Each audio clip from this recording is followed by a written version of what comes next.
Family Guy has been on television since 1999. That is over 25 years of the same family, the same street, the same town, and somehow the same audience coming back for more. The obvious explanation is that it is funny, and it is. But funny does not keep a show alive for 25 years. Something else does. Something quieter and harder to name. The specific feeling of watching a character and thinking, without meaning to, that they remind you of someone. Sometimes someone you know. Sometimes someone you are still figuring out how to be. This video is about that feeling. 10 characters, and what gravitating toward each one actually says about the person doing the gravitating. Not the jokes, not the catchphrases, the real thing underneath all of that. Find your character. See what it says. Welcome to Red Umbrella. Let's get started. Peter Griffin, the comfort of watching someone get it wrong. There is a specific kind of relief that comes from watching someone make every single bad decision available to them, and somehow walk away fine. Not better, not changed, just fine. Peter Griffin has been doing this since January 31st, 1999, the night Family Guy first aired on Fox, and he has not once learned a meaningful lesson from any of it. He has started wars with giant chickens over expired coupons. He has declared his house an independent nation to avoid following basic rules. He has faked his own death to get out of a dentist appointment. He has done all of this with the full energy of someone who believes at every single moment that whatever he is doing right now is a completely reasonable response to the situation at hand. And somewhere out there, millions of people watch this and feel genuinely comfortable. That is worth sitting with for a moment. Peter is not lovable in the way a golden retriever is lovable, all softness and harmlessness. He is lovable the way a tornado is almost beautiful when you are watching it from a safe distance. There is something about him that is completely free of the weight that most people carry around every day. The weight of thinking before speaking, the weight of considering consequences, the weight of being aware, even dimly, that other people exist and have feelings, and that those feelings can be damaged by what you do. Peter does not carry any of that weight, and for the duration of an episode, neither does anyone watching him. That is the actual function he serves. Not the stated function, which is that he is funny, the deeper function, which is that he is a vacation from self-awareness. The vacation analogy is worth extending a little further, because it explains something about why Peter works when so many similar characters do not. A vacation is not something you want to live in permanently. You go on vacation precisely because you have a life to return to, a life with weight and responsibility and consequence. And the contrast between the vacation and the real life is what makes the vacation feel like relief, rather than just a different kind of ordinary. Peter Griffin only works as comfort viewing because the people watching him are not Peter Griffin. They have jobs and relationships and bills and feelings and all the complicated machinery of a life that requires maintenance. Peter has none of that machinery, and watching him exist without it is restful in the same way that watching ocean waves is restful. Not because the ocean is doing anything useful, because it is doing something completely removed from the things that require something from you. Peter Griffin was created by Seth MacFarlane, who based the character partly on a security guard he knew at the Rhode Island School of Design. MacFarlane has described Peter as a man who operates entirely on impulse, someone for whom the gap between wanting something and doing something about it is essentially zero. There is no pause between thought and action in Peter's brain. There is barely even a thought. The show leans into this with real commitment. In the season 4 episode called Petarded, it is revealed through an actual IQ test that Peter Griffin is, by clinical definition, mentally disabled. The show does not treat this as a tragedy. It treats it as clarification. It explains, in one clean narrative move, why every single thing that has happened in the previous 3 seasons makes sense. Peter is not a bad person making bad decisions. Peter is a person who genuinely cannot always tell that the decisions are bad. That distinction matters more than it first appears. Most television fathers in animated shows are written as lovable idiots. Homer Simpson, Bob Belcher, Stan Smith. The idiot dad is a whole category. But even within that category, Peter sits somewhere specific and strange. He is not lovable in spite of his behavior. He is lovable because his behavior is so completely, thoroughly his own that it stops feeling like a character flaw and starts feeling like a worldview. Peter Griffin is not confused about how the world works. He has simply decided that the world works however he wants it to work, and he pursues that version of reality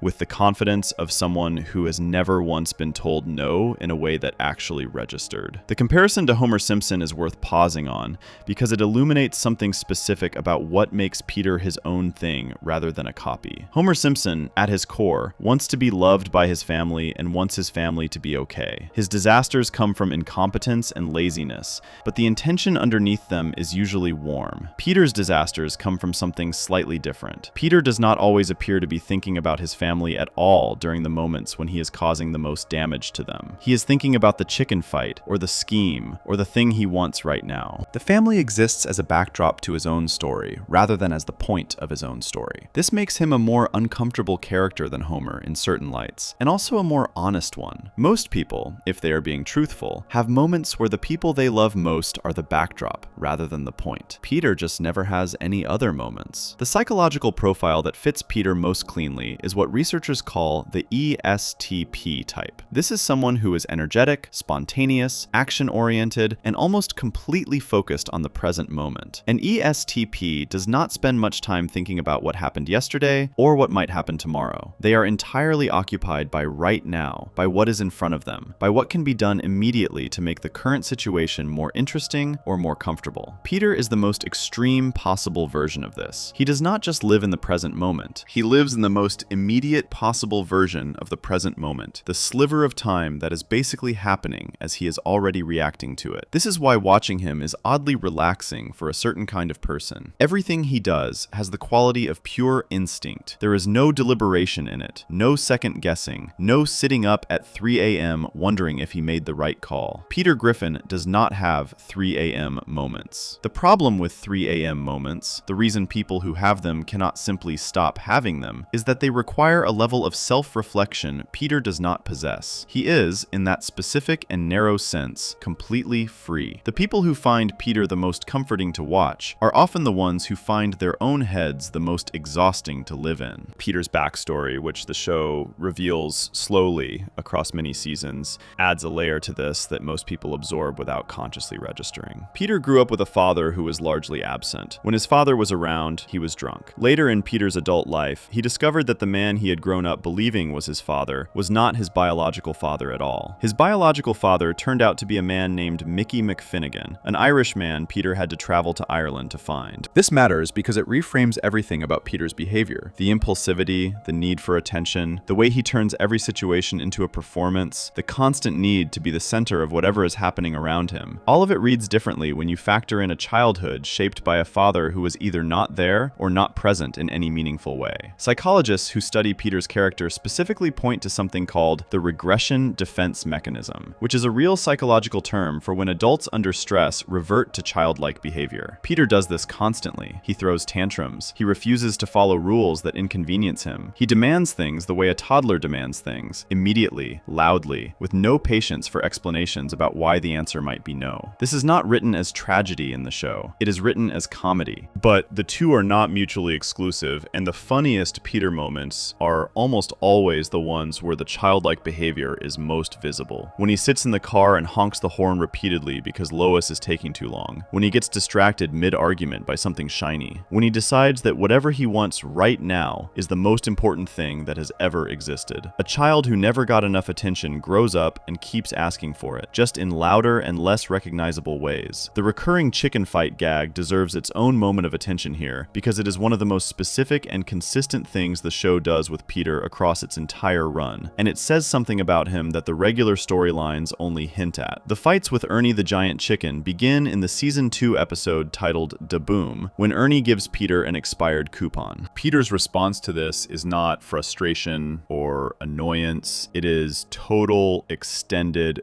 building war. The fights go on for minutes at a time, they destroy buildings, they take Peter and Ernie through locations across Quahog and occasionally beyond it. They are elaborately choreographed, they are breathtaking in their commitment to escalation, and they never resolve anything. After each fight, Peter simply returns to whatever he was doing before it started, and the chicken continues to exist. And the next time they encounter each other, the whole thing begins again, from scratch. There is no lesson, there is no resolution, there is only the fight, in full and complete and glorious detail, and then life continues. This is Peter's relationship with conflict in miniature. He brings everything he has to it, he commits entirely, and he walks away unchanged, ready to do it all again. Watching Peter Griffin is not just funny. Watching Peter Griffin is permission. Permission to be messy. Permission to not have everything figured out. Permission to make the wrong wrong call and keep moving. Permission to be a little too much, a little too loud, a little too focused on the thing that you want right now, to be appropriately concerned with what anyone else thinks about it. Most people spend a significant portion of their daily lives performing competence, performing calm, performing the version of themselves that has it together, that responds to emails promptly, that does not honk the horn, that does not start a neighborhood war over an expired coupon. Peter does not perform anything. He simply is whatever he is, at full volume at all times. And for 22 minutes, you do not have to perform anything either. That is the real reason Peter Griffin has been on television for over 2 decades and still draws an audience. Not because he is clever, not because his jokes are sophisticated, because he is the most complete fictional portrait of what it would feel like to just stop carrying all of that, to wake up every day and simply want things and pursue things and break things and be fine. The people who pick Peter as their favorite character tend to have one thing in common. They are deeply responsible people in their actual lives. They pay their bills, they show up, they manage the emotions of people around them, they carry things. And somewhere in the part of the brain that is tired of all of that, Peter Griffin lives, and he is throwing a tantrum in a grocery store because they ran out of his favorite cereal, and it is the funniest and most genuinely restful thing imaginable. He is not, despite appearances, a cruel person at his core. The show sometimes writes him in ways that edge toward cruelty, particularly in how he treats Meg, which is its own conversation for a later section. But the baseline Peter, the one that has kept audiences loyal through over 20 seasons, is not mean-spirited. He is just oblivious. There is a massive difference between someone who sees you and decides not to care and someone who simply does not see. Peter is the second one. His damage is the damage of someone so consumed by his own immediate reality that the emotional lives of people around him exist just outside his field of vision. That does not make it less damaging, but it makes it comprehensible. And comprehensibility is oddly comforting because most of the people who have ever hurt the people watching this show were probably not evil. They were probably just not paying attention. Peter Griffin, in his most honest moments, is a portrait of what it looks like when someone goes through life never fully paying attention. The show makes it funny. The audience makes it comforting. And underneath both of those things is something that sits closer to the truth than most animated television is willing to go. Before we move on, if you're enjoying this analysis, please consider subscribing. It helps the channel tremendously. Lois has been watching all of this from the same house for 25 years, holding everything together while Peter takes everything apart. And the interesting thing about Lois is not that she stays. Plenty of fictional wives stay. The interesting thing is why she stays, what she gets out of it, and what that quiet, smiling, barely contained darkness underneath her surface is actually about. That is where the next section goes. Section 2, Lois Griffin, the cost of holding everything together. There is a version of Lois Griffin that the show presents in the first few minutes of almost every episode. She is standing in the kitchen. She is making breakfast. She is managing the noise level of 3 children, the demands of a husband who has the emotional range of a golden retriever with a head injury, and the general entropy of a household that would collapse within 48 hours without her. She is doing all of this with a patient expression that suggests she has made peace with it. That version of Lois is real. She is also only about half the story. The other half is the version that surfaces when the lid finally comes off. When Lois steals a necklace on impulse in the season 4 episode titled "And the Wiener Is," and the stealing feels less like a crime and more like oxygen. When she confesses in multiple episodes to a history that includes drug use, shoplifting, and a wildness she left behind to become the woman making breakfast in the kitchen. When she snaps at her children with a coldness that does not match the warm mother image the show uses as her default setting. Both of those Loises are the same person. The show never pretends otherwise. And that split between who she presents to the world and what is quietly running underneath it is exactly what makes people who choose Lois as their favorite recognize something in her that they do not always say out loud. The stealing episode is worth pausing on because the show uses it with more care than it gets credit for. Lois does not steal because she needs the necklace. She does not steal because she is a bad person. She steals in that moment because the act of taking something for herself, something she has decided she wants without asking permission and without consulting the needs of anyone around her, feels like the first genuinely free thing she has done in a long time. The show frames this as a punchline. It also frames it as something true about what happens when a person spends years managing everyone else's desires without attending to their own. Desire does not disappear when it goes unmet. It goes somewhere else, and the somewhere else is not always where you would choose to put it. Lois Patrice Griffin was born Lois Pewterschmidt, daughter of Carter Pewterschmidt, one of the wealthiest men in Quahog. She grew up in a world of money,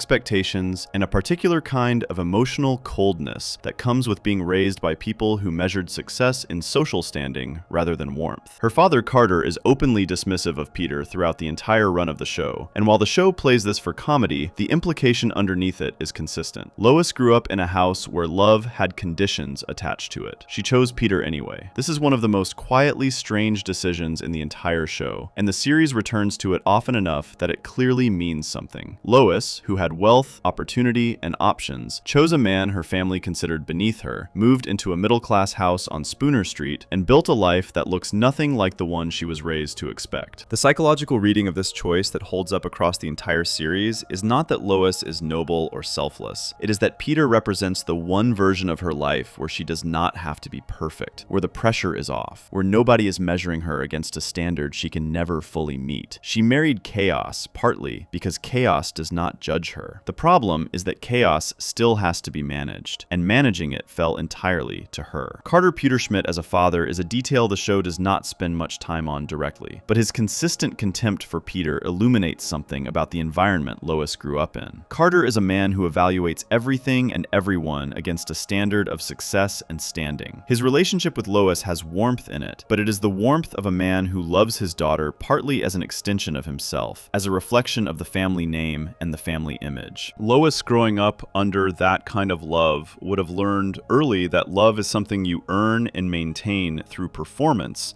not something that exists independently of whether you are performing well. The marriage to Peter is, in part, a rejection of that lesson. And then, the marriage to Peter becomes its own kind of performance, the performance of having everything managed, because Lois does not have another setting available to her. Lois fits the ESFJ personality profile almost exactly. This is someone who is deeply social, emotionally aware, and driven by a powerful need to maintain harmony in their immediate environment. They are the people who notice when something is wrong before anyone has said a word. They are the ones who remember everyone's needs, preferences, and sensitivities. They are the organizers, the smoothers over, the ones who quietly fix things so the people around them do not have to deal with the friction. The cost of being this person is almost never discussed. The ESFJ type, when pushed past its limits, does not break gently. It holds and holds and holds, and then produces something that surprises everyone, including the person themselves. Lois produces this regularly. The episodes where Lois goes off the rails are not anomalies in her character. They are the show being honest about what happens when someone carries the weight of an entire family's emotional and practical life without ever being asked how they are doing. In the season 7 episode called Peter's Daughter, when Meg is briefly hospitalized and the family is forced to confront how they have treated her, Lois's response is more about control than grief. She pivots immediately to managing the situation rather than sitting inside the feeling, because sitting inside the feeling is a luxury she has not given herself in years. That is not a character flaw. That is what happens to people who have been the responsible one for so long that they have forgotten what it feels like to need something and simply let themselves need it. The dark side of Lois that the show explores in later seasons is not inconsistent with her early characterization. It is a natural extension of it. A woman raised in a cold, wealthy household who never received unconditional love, who married a man who absorbs her attention like a sponge without reflecting much back, who raised 3 children with wildly different needs and problems, who gave up whatever personal ambitions she had to become the manager of all of it. That woman, after enough years, develops a version of herself that is not soft at all. The show depicts this through her treatment of Meg most clearly. Lois participates in the family's dismissal of Meg with a consistency that the earlier warm mother framing makes genuinely uncomfortable to watch. She does not protect Meg the way a mother is supposed to protect the most vulnerable child. She joins in. Sometimes she initiates. The explanation that holds up across the canon of the show is not that Lois is secretly cruel. It is that Meg represents, to Lois, all the ways her life did not go the way she imagined. The awkwardness, the social rejection, the feeling of being overlooked. Lois sees herself in Meg and does not want to. And so she distances herself from that reflection by participating in the mockery rather than standing between Meg and it. This is a real psychological pattern. Watching someone embody the version of yourself you are most afraid to be produces either deep compassion or deep rejection. Lois, shaped by a childhood where vulnerability was not welcome, goes toward rejection. There is something in Lois's history that the show mentions across several episodes and never fully develops, which is her period before Peter. The drug use, the shoplifting, the sense of someone who was wild before she was domesticated. The show uses this mostly for shock value and comedy, pulling pulling out a past Lois detail when it needs a quick joke. But what the details collectively suggest is a person who had a version of herself that was not managed or careful or responsible, a version that existed before the weight arrived, and who gave that version up in exchange for the life she built. Most of the time, this trade feels worth it to Lois, or at least she has decided it does. In the moments when it stops feeling worth it, the old version surfaces in strange and disproportionate ways. A stolen necklace, a snap at a child, a moment of coldness that nobody in the room can fully explain. There is a scene in the season 5 episode titled Barely Legal where Meg develops an obsession with Brian after he takes her to a school dance out of pity. At one point in the episode, Lois sits Meg down to talk about boys in love, and she says something to Meg that is so dismissive and offhand that the show does not even pause on it. It is meant to be a joke, but it is also a mother telling her daughter in the clearest possible terms that her feelings are not to be taken seriously. That moment is easy to miss on a first watch. On a second watch, knowing the full shape of Lois's character, it lands differently. It is not a random joke. It is Lois doing what she has always done, managing the surface of the situation, getting through the conversation, and moving on before anything actually costly is required of her. The people who love Lois see this. They do not love her despite this. They love her because of it. Because most people who have been responsible for everything for a very long time do not look like martyrs. They look fine. They make breakfast. They manage the noise. They handle it. And underneath all of that handling, there is a person who gave something up and never entirely made peace with having given it up, and who shows you glimpses of that other self in strange, unexpected moments that the people closest to them often miss entirely. Lois is also, and this matters, genuinely funny. Not just the subject of jokes, but the source of them. Her deliveries are sharp. Her reactions to Peter's disasters have a rhythm to them that only comes from years of practice. She has comic timing that the show uses brilliantly in the moments when it lets her be something other than the managing presence in the background. Alex Borstein, who has voiced Lois since the show began, based the voice on a specific woman she knew, and that specificity comes through. Lois does not sound like a cartoon mother. She sounds like a real woman who is tired and sharp and still standing, which is a different and more interesting thing. The long run of the show has not always served Lois well. The middle seasons pushed her toward a broad caricature, leaning hard into her dark side in ways that made her feel inconsistent rather than complex. But the Lois who works, the one that resonates, is the one from the earlier seasons who was clearly managing something large and private beneath the organized surface. That Lois is not a saint and not a villain. She is a person who made choices, carried the consequences of those choices for decades, and found that the carrying had slowly changed her into someone she did not entirely recognize. People who choose Lois as their favorite character are almost never the people in the room who talk the most. They are the ones who noticed 3 separate things that needed doing before they sat down. They are the ones who remembered what everyone wanted to drink without being asked. They are the ones who, if asked honestly how they were doing, would pause for just a moment too long before saying fine, which is not quite the same as fine at all. There is a specific kind of exhaustion that does not look like exhaustion from the outside. It looks like competence. It looks like having everything handled. It looks like being the person other people lean on, reliably, over and over, without anyone stopping to ask what the leaning costs. Lois fans recognize that exhaustion because they are living it. They watch Lois steal a necklace, or snap at her daughter, or spend a whole episode quietly falling apart behind her functional exterior, and something in them exhales, because someone on screen is showing the thing they walk around with every day and almost never say. The show frames Lois as the straight man, the voice of reason, the anchor, but the most honest version of her character is not the anchor. It is the person underneath the anchor, the one who chose this weight, who carries it well, and who wonders sometimes, at the edge of a quiet moment, what their life would have looked like if they had let themselves be a little less responsible and a little more free. Before we move on, if you're enjoying this analysis, please consider subscribing. It helps the channel tremendously. The next section goes somewhere much harder. Meg Griffin has been absorbing the overflow of every other character's dysfunction for the entire run of the show, and the people who see her, who genuinely pick her as their favorite, are a very specific kind of person. Quieter, more careful. The kind who notice when someone in a room is being overlooked, because they know exactly what that feels like from the inside. Section 3. Meg Griffin. What it means to see the one everyone ignores. Meg Griffin has a full name that almost nobody knows. Her full name is Megan Harvey Oswald Griffin. The show does not use it. The family does not use it. Most fans do not know it. This is, in a very small and very deliberate way, a summary of everything the show does with her character for 25 years. She has a full identity that nobody bothers to look at. She first appeared in the pilot episode on January 31st, 1999, voiced by Lacey Chabert. From season 2 onward, Mila Kunis took over the role and has voiced Meg ever since. In In an interview, Kunis described the character as being constantly in the state of being an awkward 16-year-old, the specific age where puberty and social pressure and the need to belong all arrive at the same time and turn ordinary life into something that feels impossible to navigate. That is the surface version of Meg. The deeper version is more complicated, and it takes a certain kind of person to find it. The setup for Meg's role in the show is simple enough. She is the oldest child of Peter and Lois. She attends James Woods Regional High School, which the show later renames Adam West High School. She is not popular. She does not have a large social circle. She wants, more than almost anything else, to be accepted by the people around her. And the show uses this want as a source of comedy by making sure the acceptance never fully arrives. The family's treatment of Meg is one of the most consistent running threads in the entire series. Peter ignores her, dismisses her, and on multiple occasions is openly cruel to her in ways that go past the range of normal sitcom exaggeration. Lois participates in the dismissal rather than standing against it. Chris treats her with the casual thoughtlessness of a younger sibling who has never been asked to consider her feelings. Stewie, who is often the show's most articulate character,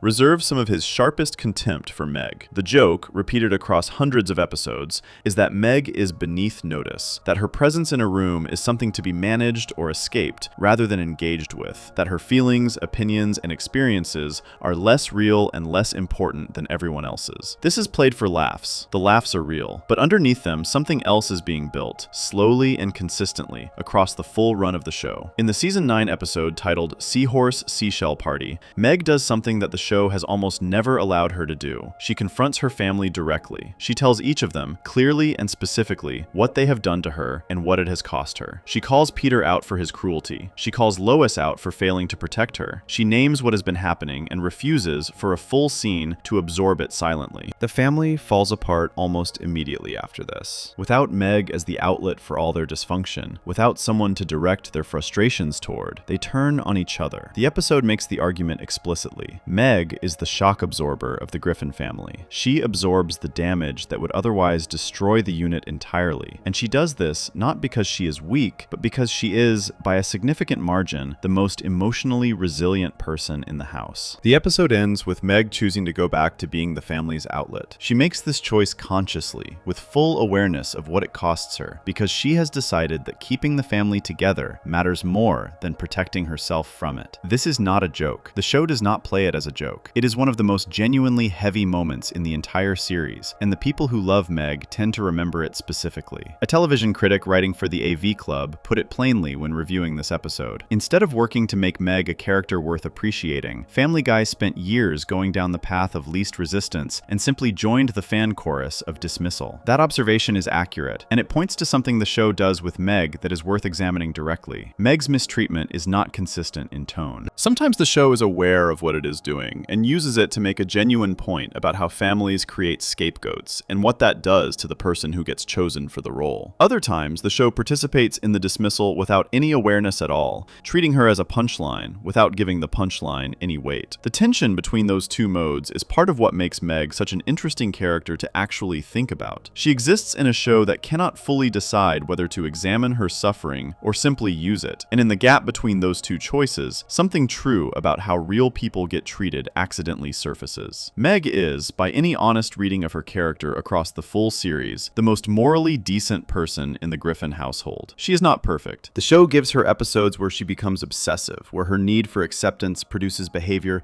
that is genuinely alarming, where the pressure of her home environment warps her in visible ways. There is an episode where she dates a much older man purely for the validation. There is an episode where her attachment to a person becomes frightening in its intensity. These are not presented as random character choices. They are the logical results of what happens to someone who grows up in an environment where their basic need for acknowledgement is never met. But beneath all of that, the baseline Meg, the one the show returns to again and again, is kind. She is loyal. She helps people without being asked. She cares about things and says so without apology, even in a household where caring openly is treated as weakness. She is, in the language of the show's own internal logic, the one person in the family who is trying to be good, rather than just trying to get through the day. The show gives her this quality and then punishes her for it repeatedly, which is, if anyone has ever been the caring person in a group of people who are not, an experience that feels extremely familiar. There is a recurring dynamic in the show where Meg attempts to connect with her father specifically, and Peter either does not notice or actively rejects the attempt. These moments are written as comedy, comedy. They function as comedy, but they accumulate across seasons in a way that stops being funny and starts being something else. In the season 3 episode titled Peter and the Sword and the Stone, Peter's focus is entirely on his own fantasy of himself as a knight and hero. Meg attempts to be part of this, to participate in something her father is excited about, to find common ground. Peter does not register her attempt at all. He has moved on to the next thing before she has finished the sentence. This happens in dozens of episodes across the series. The specific details change. The structure remains identical. Meg reaches. Peter does not catch it. The show cuts to the next joke. What this produces, cumulatively, is a portrait of a person who keeps trying in the face of consistent failure, not because she is naive about the odds, but because the alternative, giving up entirely on the idea of being seen by the people she loves, is worse than the repeated disappointment. Most people who have been in that position recognize the feeling immediately. The specifics of the situation are different. The structure is exactly the same. Mila Kunis brought something to the role that the writing did not always support. Even in episodes where Meg's dialogue is mostly reactive, mostly absorbing someone else's cruelty or brushing off someone else's dismissal, Kunis plays her with a consistency that suggests an interior life the scripts often did not bother to write. There is a tiredness in the voice that is not performed. It is the sound of someone who has been fighting the same fight for a long time and has stopped expecting to win, but has not stopped fighting. This is a small thing and a large thing at the same time. The fan response to Meg has shifted significantly across the show's run. In the early seasons, the dismissal of Meg was taken at face value by a large portion of the audience. The joke was simple: Meg is pathetic, and audiences laughed at the simplicity of it. Over time, and particularly as the audience that grew up watching the show moved into adulthood, the reading changed. The internet is full of essays, forum posts, and long comment threads where people who watched Family Guy as children and are watching it again as adults describe the experience of suddenly seeing Meg differently. Not as the punchline, but as the person absorbing the punchline. Not as the joke, but as the evidence. IGN ranked Meg at number 11 on their list of the top 25 Family Guy characters, which is a higher placement than she tends to get in casual conversation about the show. The people who know the show well, who have watched it closely and thought about it rather than just enjoyed it, tend to rate her more seriously than the casual audience does. This mirrors almost exactly what happens to people like Meg in real life. The people who know them well, who have paid attention, rank them higher than the casual observer does. The ones who bothered to look past the surface found something worth finding. People who pick Meg as their favorite are a specific type. They are not loud about it. They are not the first person to speak in a group. They are the person who noticed 3 minutes into the conversation that someone on the edge of the group had been trying to get a word in and was being talked over, and who made space for that person before anyone else registered the problem. They have almost certainly been overlooked in their own life in a way that left a mark. Not necessarily dramatically, not necessarily in a way they would describe as serious, but somewhere in a family or a classroom or a friendship group, they were the person who kept trying and kept being passed over, and they developed the specific kind of awareness that comes from living in that position. That awareness is not nothing. In many ways, it is the most useful kind there is. The ability to see the person who is being missed, to take seriously the feelings that everyone else has decided are not worth taking seriously, to look at Meg Griffin in a show that tells you she does not matter, and understand, without being told, that she does. Before we move on, if you're enjoying this analysis, please consider subscribing. It helps the channel tremendously. The next character on this list is someone who is almost Meg's opposite on the surface. He drinks martinis, he drives a car, he writes novels and reads literature, and considers himself the most intelligent and thoughtful presence in every room he enters. He is a talking dog who lives in the Griffin house, and the reason people love him is almost never the reason they think it is. Section 4. Brian Griffin, the mirror nobody wants to look in. Brian Griffin is a dog who walks upright, drinks martinis, drives a Prius, and considers himself the smartest and most culturally aware person in every room he enters. He writes novels, he reads literature, he has opinions about politics and music and film that he shares at length, with confidence, regardless of whether anyone asked. He is the Griffin family's pet in the technical sense, and their moral compass in the narrative sense. The character the show uses to say the things that Peter cannot say, because Peter is too busy falling downstairs. He is also, across the full run of the show, one of the most detailed portraits of self-delusion that animated television has ever produced. This is not an insult. It is the most interesting thing about him. And the people who love Brian, who pick him as their favorite character, are almost always people who have looked at him carefully enough to see both things simultaneously: the aspiration and the gap gap between the aspiration and the reality, the intelligence and the blind spots that intelligence creates, the genuine warmth and the way that warmth keeps getting undermined by needs he cannot fully control. Brian first appeared in the pilot episode of Family Guy on January 31st, 1999. He has been voiced throughout the entire run of the show by Seth MacFarlane, who also voices Peter, Stewie, and Quagmire. MacFarlane voices Brian with a particular kind of studied calm, a voice that suggests someone who has practiced sounding unbothered for long enough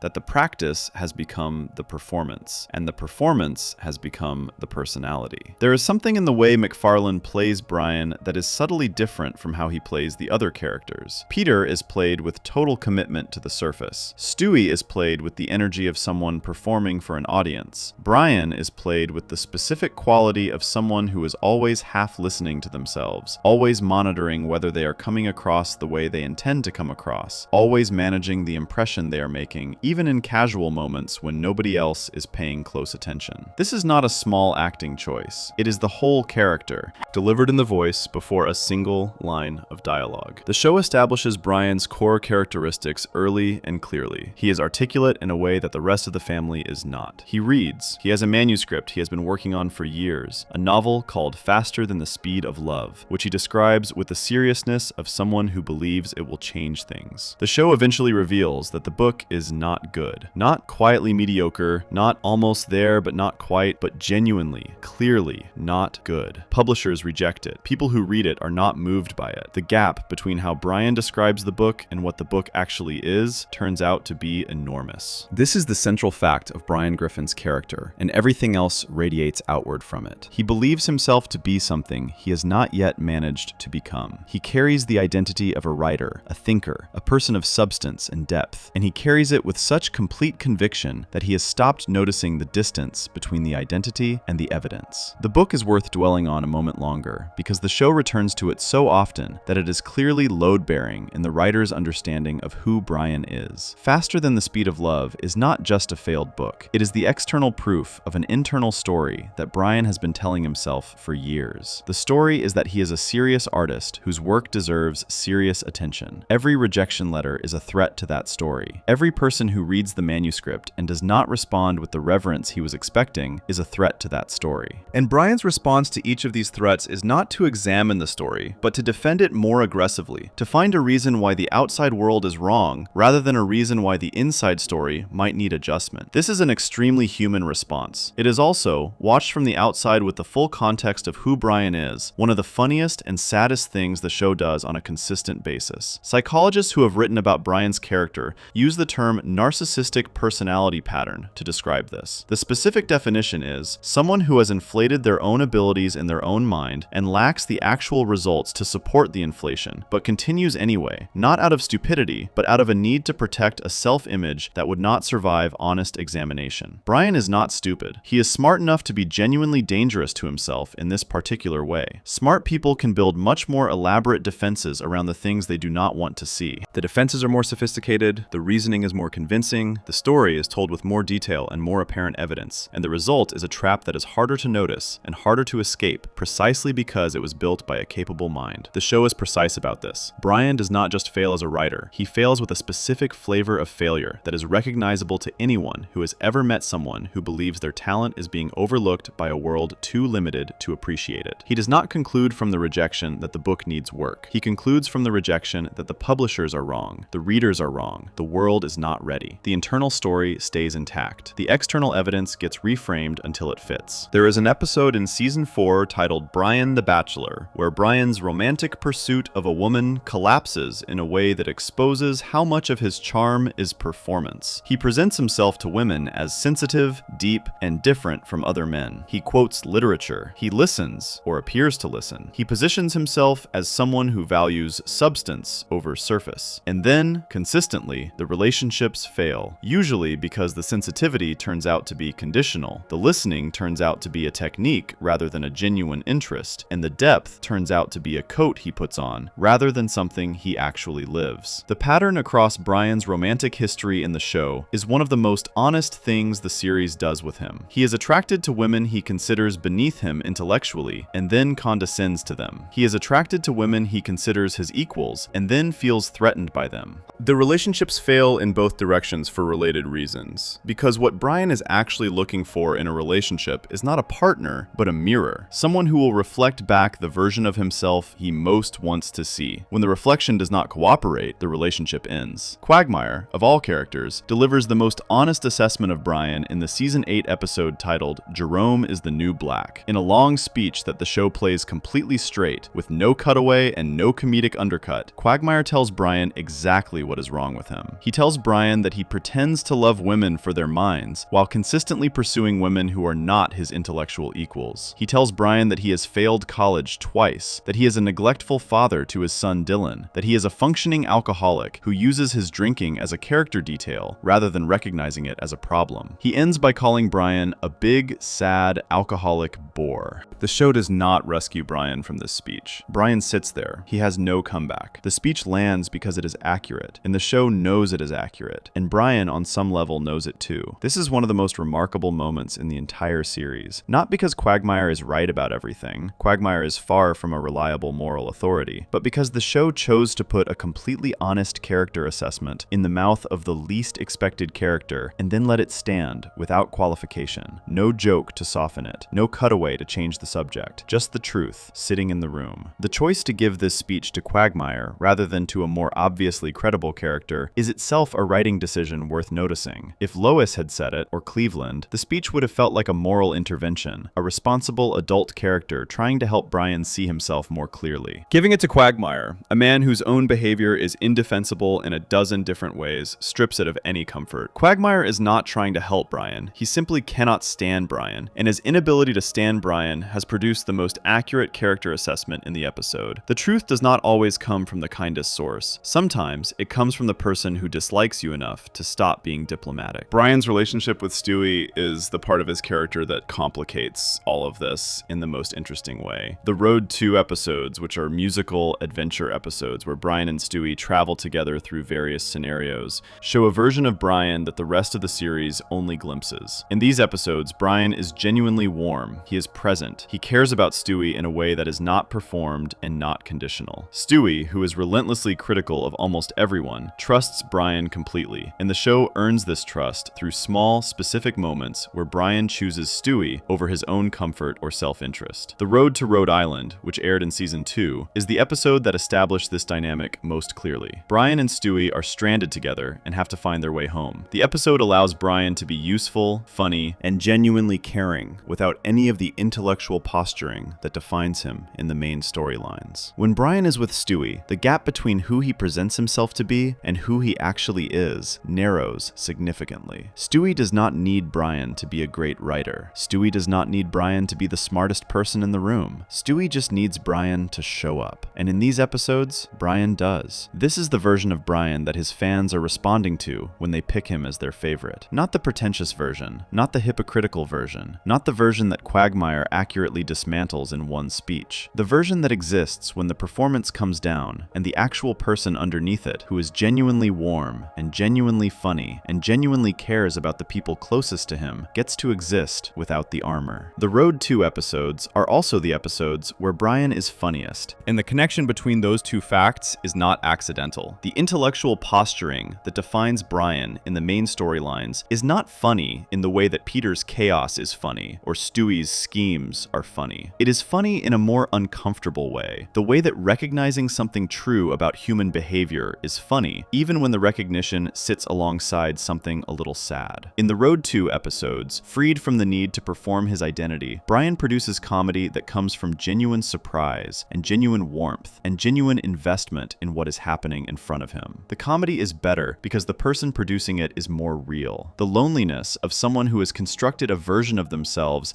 that is impressive rather than accessible, and who has slowly discovered that impressive and accessible are not the same thing, and that the version of himself that impresses people is not the version of himself that anyone can actually get close to. This is Brian's fundamental situation. He built an image to be seen a certain way, and the image worked. People do see him that way, and the result is that the version of him being seen is the image rather than the person, and the person underneath the image is lonelier than he was before the image existed. His alcoholism, which the show references constantly from the earliest seasons, is part of this picture. Brian drinks the way people people drink when they are managing something they have not named yet. Not casually, not socially, but consistently, reliably, as a daily fact of his existence. The show uses this mostly for jokes, but across the full run of the series, the drinking is present in almost every episode, and its presence in every episode says something that the jokes around it do not. Functioning alcoholism in fiction is often used as a shorthand for depth, a way of suggesting that a character has hidden pain without having to show the pain directly. The show does this with Brian to some extent, but it also, in its more honest moments, shows the drinking as what it actually is in his life. Not a romantic character detail, but a coping mechanism for someone who has built a life that does not fully satisfy him, and who has not found another way to manage the gap between the life he has and the life he believed he was going to have. Brian's fans are not people who have been fooled by the performance. The assumption that people who love Brian are simply taken in by the intellectual image that they think he is as deep as he thinks he is misses something. Most Brian fans, particularly the ones who have watched the show closely, are very aware of his flaws. They find him compelling specifically because of the flaws, because the combination of genuine intelligence and spectacular self-deception is not a cartoon combination. It is a human one. It is the combination that produces the friend who gives brilliant advice about everyone else's life and terrible advice about their own. The person who can see exactly what is wrong with every situation except the ones they are personally involved in. The writer who knows more about writing than almost anyone in the room and has still somehow not managed to write anything good. That specific combination is not rare. Most people know someone like Brian. A fair number of people, if they are honest at a quiet moment, recognize something of Brian in themselves. The gap between how they see themselves and how the world sees them. The version of the story they tell about their own life and the version a close friend might tell if asked directly. The talent they believe in and the results that have not yet caught up with the belief. Brian Griffin is popular because he makes that gap funny rather than devastating. He lives in it at full volume, completely committed to his own story, and the commitment is both the most ridiculous and the most relatable thing about him. People who pick Brian as their favorite are usually people who are smart enough to see this clearly, and honest enough, at least with themselves, to find it more comforting than uncomfortable. Before we move on, if you're enjoying this analysis, please consider subscribing. It helps the channel tremendously. The next section moves to the smallest member of the Griffin household, who is also, by a wide margin, the most dangerous. Stewie Griffin was introduced as a baby with plans to take over the world and murder his mother, and the show played this completely straight for 3 seasons before it started revealing what was actually underneath all of that. What is underneath it is something much more recognizable than world domination, and much harder to laugh at cleanly. Section 5. Stewie Griffin, the loneliness of being the smartest person in the room. Stewie Griffin was looking for a way out before he was even born. This is not a metaphor. In the show's own canon, Stewie has stated that he was actively searching for an exit from the womb while still inside it. He arrived in the world already impatient with it, already convinced that the environment he had been placed in was beneath him, already making plans. He was born with a football-shaped head, a crisp British accent that nobody in his American household shares or questions, and a level of intelligence so far beyond everyone around him that the gap stopped being funny after a while and started being something lonelier. He was introduced in the pilot episode on January 31st, 1999, as a baby with a singular focus. He wanted to kill his mother Lois, and he wanted to take over the world. And the show played both of these things with complete seriousness. He built weapons in his room. He constructed elaborate plans. He had a villain's monologue ready at almost any moment. In the early seasons, the joke was the contrast between his murderous ambitions and the fact that he was a toddler in a onesie who still needed someone to change him. The comedy of this contrast is real, and the show earns it consistently. But the contrast also contains the thing that makes Stewie more than a one-joke character, because the gap between his capabilities and his circumstances is not just funny, it is the most compressed and exaggerated version possible of something that is genuinely and widely felt. The experience of having a full and complicated interior life inside a situation that does not match it, of being, in some essential way, more than your environment has room for. Over time, the show revealed something underneath the villain setup that changed how the whole character read. Stewie did not actually want to destroy things. He wanted to matter. He wanted to be taken seriously. He wanted, more than the world domination and more than his mother's death, to be in a room where someone could keep up with him. The plans and the weapons and the speeches were the behavior of someone who had decided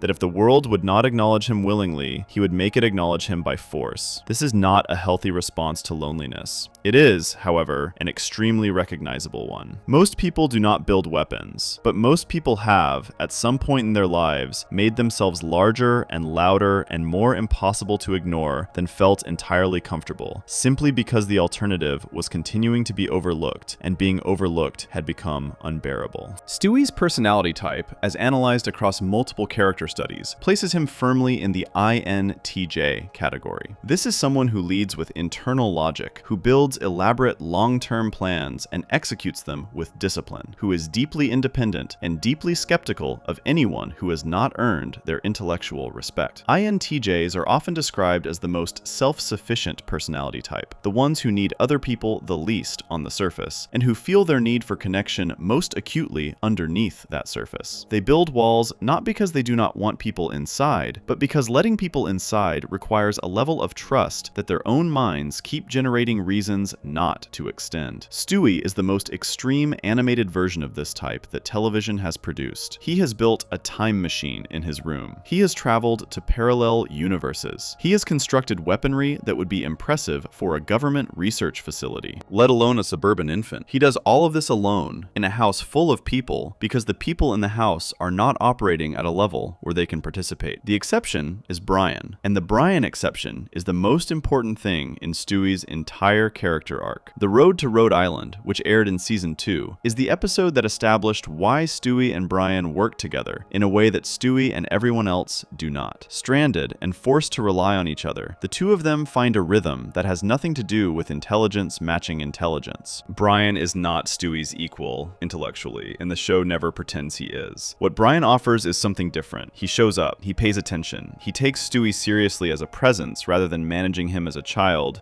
or ignoring him as a background character. For Stewie, who exists in a household where his actual personality is invisible to almost everyone, being taken seriously is not a small thing. It is everything. This is why the Road to episodes, which became a recurring format across the series, are consistently rated among the best episodes the show has ever produced. They work because they put Stewie in a context where his intelligence is useful rather than irrelevant, where his companion can engage with him rather than talking over him, and where the relationship between them gets to be real rather than performed. In these episodes, Stewie is not the villain baby with the schemes. He is a person who is genuinely funny and genuinely warm and genuinely capable of caring about someone outside himself. The schemes are still there, the sharp tongue is still there, but they exist alongside something softer that the main episodes rarely allow. The contrast between Road to Stewie and main episode Stewie is the most honest thing the show does with his character. When he is with someone who sees him, he becomes more of himself. When he is alone or surrounded by people who do not see him, he becomes more of the armor. Stewie's relationship with his mother Lois is the engine underneath most of his behavior in the early seasons, and it is worth taking seriously rather than just accepting as a running joke. The stated goal of killing Lois is played for comedy, but what it represents is not random. Lois is the person who is supposed to know Stewie most completely. She carried him, she is responsible for him, she is the first relationship any person has, the one that sets the template for all the relationships that follow. And Lois, in the show's depiction of her relationship with Stewie, does not see him. She sees a baby. She manages him, feeds him, keeps him alive, and completely fails to register that the person she is managing is not a standard infant, but someone with a full and complex interior life that is being entirely ignored. The murder plots are the show's exaggerated version of what children do when they feel unseen by the person who is supposed to see them most. They act out. They create drama large enough that it cannot be ignored. They become impossible to overlook. Stewie's version of this is more elaborate than most, because Stewie is more capable than most, but the underlying dynamic is not exotic. It is the most ordinary thing in the world, dressed up in a tiny waistcoat with access to military-grade technology. There is a moment in the season 3 episode titled Stuck Together, Torn Apart, where Stewie briefly drops the villain performance entirely and speaks with a directness that the show rarely allows him. He is not scheming, he is not delivering a monologue, he is just tired. The exhaustion in that moment is specific and real, and MacFarlane voices it with a quietness that lands differently than anything else in the episode. It is the sound of someone who has been performing their own personality for so long that they have momentarily forgotten why they started. This is a thing that happens to people who have constructed very elaborate versions of themselves. The performance becomes automatic, the reasons for it fade into the background, and then occasionally, in an unguarded moment, the exhaustion of maintaining it surfaces, and the person underneath the performance is briefly visible to anyone paying close enough attention. Stewie's evolution across the series moves him away from the early purely villain framing and towards something more complicated. By the middle seasons, he is less focused on world domination and more focused on the things that have always been the actual subject of his character: creative ambition, specifically his theater work and his rivalry with Olivia, a character voiced by Rachel McFarlane, who is Stewie's intellectual equal and romantic interest in several episodes. The rivalry with Olivia is one of the show's best sustained character threads because it forces Stewie into a situation where the armor does not work. Olivia is as smart as he is, as confident as he is, and as unwilling to be impressed by him as he is unwilling to admit he wants to impress her. Their dynamic in the season 5 episode Chick Cancer, where they essentially play at being married, is the closest Stewie gets across the entire series to being genuinely vulnerable with another person in a way that is not filtered through the Brian friendship. The episode is funny, and it is also, in its quiet moments, a portrait of someone discovering that being matched is both what they always wanted and more frightening than they expected. The Enneagram type that fits Stewie most accurately is the 8, which is someone who leads with force and control, who prioritizes independence above almost everything, and whose core fear is being controlled or harmed by others. 8s tend to become domineering and confrontational when they feel threatened, not because they are naturally aggressive, but because aggression feels safer than vulnerability. Letting people in requires accepting that they could hurt you. Stewie has clearly decided, at some foundational level, that the risk is not worth it, and so he keeps everyone at the distance that weapons and intelligence and sharp dismissals create. The distance is not natural to him. The Road 2 episodes prove this. The distance is a decision he keeps making over and over in every situation where the alternative is available, because the alternative has not yet proven itself safe enough to choose. The one consistent exception to this is Brian, and the show pays this off in one of its most genuinely affecting moments. In the season 12 episode titled Life of Brian, Brian is killed by a car. The show does not treat this as a temporary plot device in the moment it happens. It plays it straight, and Stewie's response is not villain behavior. He does not scheme his way around the grief. He sits with it. He misses Brian in a way that is quiet and specific, and completely without the performance that defines most of his behavior. The audience reaction to Brian's death was significant enough that the show brought Brian back 2 episodes later in the episode Christmas Guy. But the response Stewie had in the episodes between Brian's death and return showed, more clearly than anything else in the series, what Brian actually means to him. Not a companion, not a useful ally, the one person in his world who makes his world habitable. When Brian is gone, Stewie does not replace him with another scheme or another project or another elaborate plan. He simply grieves, quietly, without the performance, in the way that only real loss produces. People who choose Stewie as their favorite character share something specific. They know what it is to be operating on a frequency that most people around them are not on. Not necessarily in terms of raw intelligence.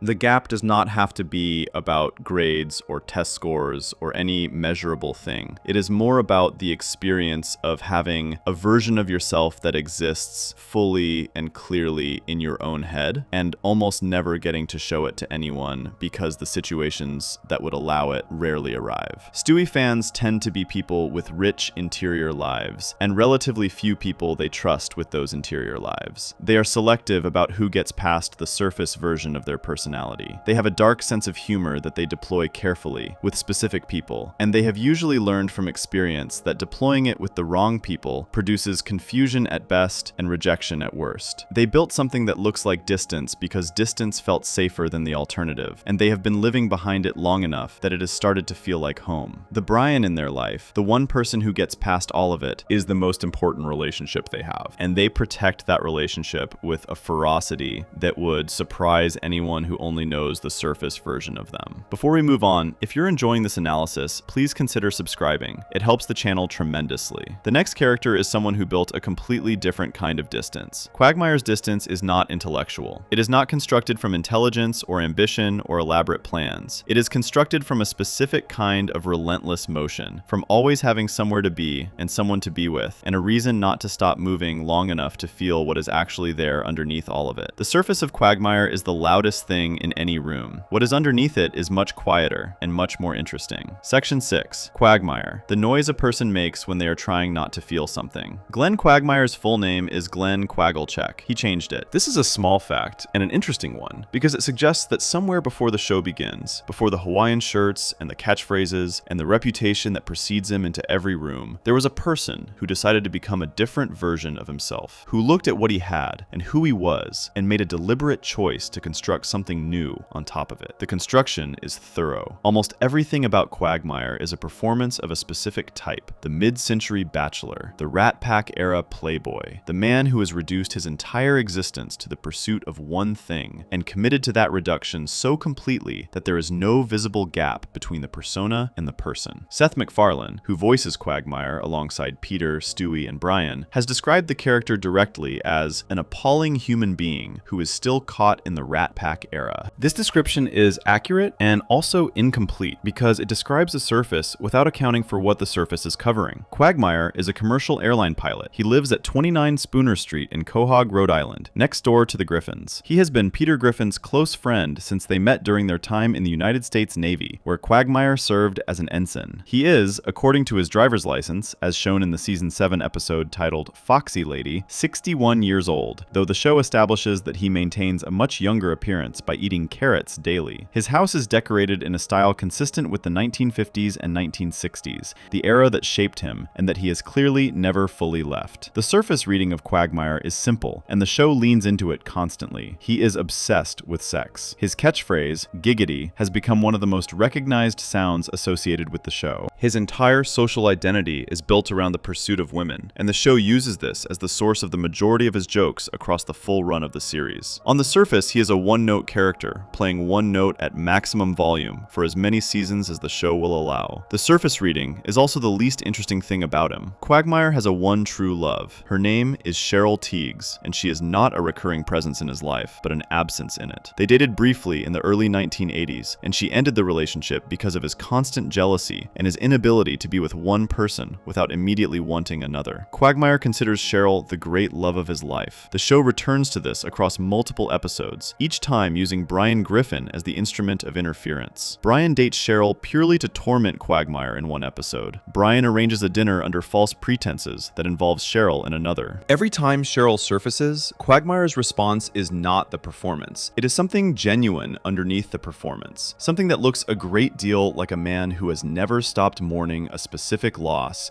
and has filled every moment since with motion, so he does not have to sit still long enough to feel it. This is the actual story of Quagmire. Not the giggity, not the Hawaiian shirt. The story of someone who lost the thing he wanted most, decided on some level that wanting things specifically was too dangerous, and converted the wanting into a general and indiscriminate appetite that could never be disappointed because it was never directed at anything real. His family history, which the show reveals slowly across many seasons, adds significant weight to this reading. His father Dan, introduced in the Season 8 episode titled Quagmire's Dad, is a decorated Navy veteran of the Vietnam War who later undergoes a sex change and takes the name Ida. Quagmire's initial response to this is one of the few times the show allows him to be genuinely shaken rather than performing confidence. He does not handle it well at first. He struggles visibly with the gap between the father he understood and the parent now in front of him. By the end of the episode, he moves toward acceptance, and subsequent episodes show him maintaining a real relationship with Ida. But the journey there is not smooth or easy, and the show does not pretend it is. His sister Brenda appears in the Season 10 episode titled Screams of Silence, the story of Brenda Q, which is one of the most tonally unusual episodes the show has ever produced. It deals directly and seriously with domestic violence, depicting Brenda's abusive relationship with her boyfriend Jeff in terms that the show does not soften or play for comedy. Quagmire's response to his sister's situation is one of the clearest windows into who he actually is beneath the persona. He is angry in a way that is not performative. He is protective in a way that does not require an audience. He ultimately kills Jeff to protect Brenda, and the show treats this act with a moral seriousness it rarely extends to any of its characters' actions. The episode is uncomfortable, and it is supposed to be, and Quagmire's role in it is not the role of the comic relief neighbor, but the role of a brother who means it. He also has a daughter. In the Season 8 episode titled Quagmire's Baby, a child named Anna Lee is left on his doorstep. His response to becoming a father is not the response the surface version of his character would produce. He tries, he genuinely attempts to figure out what it means to be responsible for someone small and entirely dependent. He ultimately makes the decision to give Anna Lee up for adoption, concluding that he cannot provide the kind of life she deserves. And the show plays this decision not as a joke, but as a genuinely hard choice made by someone who cared enough about his child to prioritize her needs over his own desire to keep her. That is not a thoughtless person's decision. That is not the decision decision of someone who is only capable of one note. The loneliness underneath Quagmire's character is confirmed by the show itself across multiple episodes that take him seriously enough to look at it directly. He struggles with the relentless motion of his own lifestyle. There are episodes where the gap between the persona and the exhaustion behind it becomes briefly visible, where Quagmire is given a scene or a moment that does not fit the catchphrase version of him,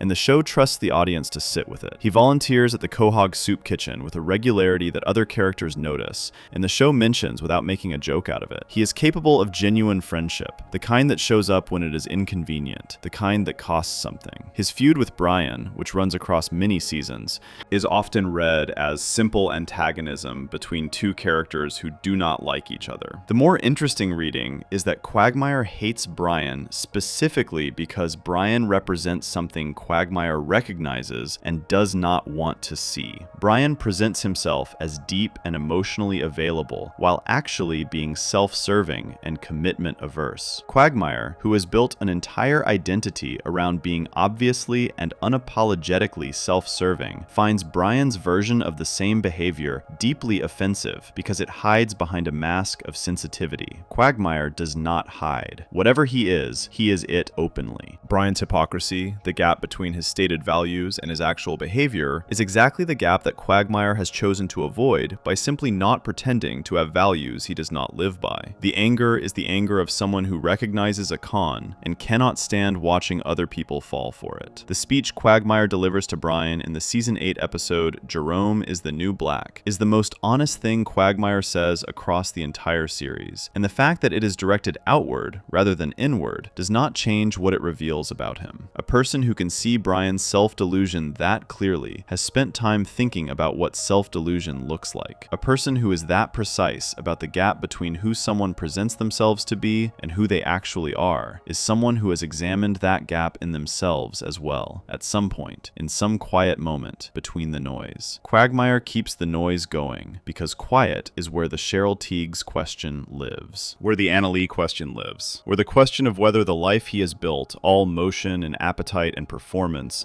is actually the life he wanted or just the life that was easier than wanting something specific again. People who choose Quagmire as their favorite character are not, in the majority of cases, people who find the jokes funny in a simple way. They are people who find something in the commitment to the persona that resonates with something in themselves. The way a person can become so thoroughly the surface version of themselves that the surface stops feeling like a choice and starts feeling like a fact. The way relentless forward motion can function as a completely effective substitute for peace, right up until the moment it stops working. Quagmire fans tend to be people who are more fun in a group than they are alone, who perform a version of themselves in social situations that is real but not complete, who have something underneath the performance that they protect carefully, that they share rarely, that they are not entirely sure what to do with when the room empties and the noise stops. The most common thing Quagmire fans say when asked why they love him is that he is just funny. This is true. He is also a portrait of someone spending enormous energy to stay exactly one step ahead of themselves, and the people who feel that from the inside recognize it on screen, without necessarily having words for what they are recognizing. Before we move on, if you're enjoying this analysis, please consider subscribing. It helps the channel tremendously. Joe Swanson is the next character, and he could not be more different in his approach. Where Quagmire moves constantly, Joe is completely still in a specific and literal way. Where Quagmire's whole identity is built around escape, Joe's identity is built around staying. Staying in his marriage, staying in his job, staying on Spooner Street, staying exactly who he decided to be on the day he became a cop, and refusing to let any amount of pain renegotiate that decision. The people who love Joe tend to be people who have learned something specific about what it means to choose who you are when the situation is doing everything it can to choose for you. Section 7. Joe Swanson. What staying looks like when leaving would be easier. Joe Swanson became paralyzed in the line of duty. The show reveals this in the season 2 episode titled "A Hero Sits Next Door," which is the episode that introduces Joe to the Griffin family and establishes his place in the neighborhood. He was a police officer who was shot during a criminal pursuit, and the shooting left him without the use of his legs. He uses a wheelchair. He has used one for the entire run of the show. And in a series built almost entirely on characters who avoid consequences, who reset between episodes and return to their defaults regardless of what happened last week, Joe Swanson is the one character who carries his consequence visibly, permanently, in every single scene he has ever ever appeared in. This is not a small thing in the context of Family Guy. The show's structure is built around impermanence. Peter destroys something and it is fine by next week. Relationships break and reset. Consequences arrive and dissolve. The cartoon logic of the show makes this possible, and most of the time the audience accepts it without thinking about it. Joe does not get this. His situation does not reset. Every episode he appears in, the wheelchair is there. Every joke his friends make at his expense, every moment where the show uses his disability as a source of comedy, happens in the context of something that is genuinely and permanently real within the show's own world. Joe is voiced by Patrick Warburton, who has given the character a specific and immediately recognizable quality from the first episode. Warburton plays Joe with a voice that moves between two settings with almost no middle ground. There is the calm, measured, reasonable Joe, the one who speaks in a steady and deliberate tone and functions as the most level-headed member of Peter's friend group. And there is the explosive Joe, the one who shifts without warning into an intensity that is completely at odds with the wheelchair and the measured speech, the one who is still the athlete and the fighter, and the man who ran toward danger before his legs were taken from him. The contrast between these two modes is not played purely for laughs, though it is funny. It is played as a portrait of someone who has two versions of themselves living in the same body, the version the injury created and the version that existed before it, and who has never fully resolved the tension between them. The injury itself, as the show depicts it across multiple episodes that address Joe's past, happened while he was trying to apprehend a criminal. He was doing his job. He was being the person he had decided to be, a police officer who ran toward the problem, and the problem ran back and took something from him that he has spent every episode since trying to prove he did not need. Not trying to replace, trying to prove that the absence of it does not change the essential thing, the thing that made him a cop and a husband and a friend and a man who could be counted on when the situation asked something real of someone. The show returns to Joe's disability regularly, and the approach it takes is not consistent. There are episodes that use the wheelchair as a punchline in ways that are uncomfortable to watch. There are also episodes that take the weight of his situation completely seriously and produce some of the most genuinely affecting character work in the entire series. The season 6 episode titled "Believe It or Not, Joe's Walking on Air" is the most direct examination of what Joe's disability means to him and what its absence would mean. In this episode, Joe receives an experimental surgery that restores feeling and movement to his legs. He can walk again. And rather than this being a straightforward happy ending, the episode reveals something more complicated. When Joe gets his legs back, he becomes a different person, more arrogant, more dismissive of his friends, less grounded in the values that defined him when the wheelchair was not optional. He loses something in gaining his legs back, and the episode ends with him returning to his wheelchair, not because the surgery failed, but because the version of himself he became without the chair was not the version he wanted to be. This episode makes an argument that most television would not attempt. The argument is that who Joe is, the specific and valuable thing about him, was shaped in part by his limitation, that the patience, the steadiness, the refusal to be defined by what he cannot do, these qualities did not exist despite the injury. They were built because of it. The wheelchair did not diminish Joe Swanson, it revealed him. Joe's marriage to Bonnie, voiced by Jennifer Tilly, is one of the show's longest-running and most honestly depicted relationships. It is not a happy marriage in the comfortable sense. Bonnie is pregnant for the first several seasons of the show, in a pregnancy that lasts far longer than any real pregnancy, and her relationship with Joe moves through periods of genuine warmth and periods of visible strain. There are episodes where Bonnie's dissatisfaction with her life is the subject of the story, where she considers leaving, where the marriage feels more like a shared situation than a shared choice. Joe loves Bonnie with a consistency that the show does not always reward. He shows up for the marriage the way he shows up for everything, with the same steadiness, the same refusal to be moved from the position he has chosen, regardless of whether the position is comfortable. This is admirable, and also, at certain moments in the show, quietly heartbreaking. The most honest episodes about Joe and Bonnie's marriage depict a man who is committed completely to something that is not always committing back with the same energy, and who stays anyway, not out of inability to leave, but out of a genuine and considered belief that staying is what a person of his kind does. His friendships with Peter, Quagmire, and Cleveland are the other consistent anchor of his character. Joe is the friend who keeps showing up. He is the friend who, when Peter has done something genuinely dangerous or stupid, is the first one there to help, and often the last one to leave. He is the friend who brings his skills to the group, his police training, his physical capabilities, his willingness to engage with actual risk, without requiring acknowledgement for any of it. He does not keep score. He does not manage the friendship as a transaction. He is simply present, reliable, reliably and without condition, in a way that the show's other characters are not always capable of. The show gives Joe moments of genuine comedy that are specific to his character in a way that goes beyond easy disability jokes. His sudden shifts from calm to explosive, which Patrick Warburton plays with perfect timing, produce some of the most purely funny moments in the series. His one-liners, delivered in that measured voice with absolute commitment, land with a consistency that reflects how well Warburton understands the character. Joe is funny in a way that requires paying attention to him, which is itself a small statement about what kind of character he is. There is a line Joe delivers in an episode that has become one of the most quoted things his character has ever said. When asked about his relationship to sex, he responds flatly that sex is overrated. The line is funny because of the delivery, the complete absence of any self-pity or performance in it. Just a straightforward statement from a man who has made his peace with his situation in the specific and practical way that you can only make peace with something after you have sat with it long enough to know every corner of it. This is not a man who is pretending. This is a man who has done the actual work of coming to terms with his life and arrived at a place that looks, from the outside, like equanimity, and from the inside is probably more complicated and harder won than it appears. Joe Swanson is the least flashy character in the main cast of Family Guy. He does not have Brian's performed intellectualism, or Stewie's schemes, or Quagmire's relentless persona. He does not have Peter's chaos, or Lois's complexity. He is a cop in a wheelchair who loves his wife and his friends and his job, and who refuses, with a consistency that the show honors more than it sometimes gets credit for, to let any of those things be taken from him without a fight. People who choose Joe as their favorite character have usually learned something that most people spend a long time avoiding learning. They have learned that circumstances do not get to decide who you are. That what happens to you and what you do with what happens to you are two separate things, and the second one is the one that actually matters. They tend to be people who have been through something real. Not necessarily as visible as Joe's situation, not necessarily something that a stranger would immediately recognize as serious, but something that asked them to decide, in a quiet and private moment, whether they were going to let it define them or whether they were going to define themselves in spite of it. Joe fans are loyal. They are the people who show up consistently rather than dramatically, who do not need the acknowledgement to keep going, who have built their identity around something internal rather than something external. They tend to be underestimated by people who have not watched them closely enough to see what they are actually made of, and they tend to be completely fine with that, because they stopped needing to be seen by everyone a long time ago. Being seen by the right people, the ones paying attention, turns out to be enough. Before we move on, if you're enjoying this analysis, please consider subscribing. It helps the channel tremendously. Cleveland Brown has been paying attention to everyone around him for the entire run of the show, and almost nobody has paid the same attention back. He is the calmest person on Spooner Street, the most patient, the most consistently decent, and somehow the most overlooked. What that says about the people who finally noticed him is the next thing worth talking about. Section 8. Cleveland Brown. The strength in being the steady one. Cleveland Brown does not raise his voice. This is, in the context of Family Guy, an extraordinary thing. The show runs on volume. Peter Griffin's baseline conversational level is somewhere between loud and alarming. Quagmire announces his presence in any room before he has finished walking into it. Stewie delivers speeches at a clip that suggests he has been waiting his entire short life for an audience. Joe shifts without warning from quiet to operatically intense. The show is fundamentally a noisy place, and the noise is part of the comedy, part of the texture, part of what makes Quahog feel like the specific kind of organized chaos that it is. Cleveland sits inside all of that noise and does not add to it. He speaks slowly. He chooses his words without rushing them. He delivers his lines with a deliberate, drawn-out quality that the show has given different explanations for across different episodes. The most memorable being that a large wooden totem pole fell on his head at some point in his past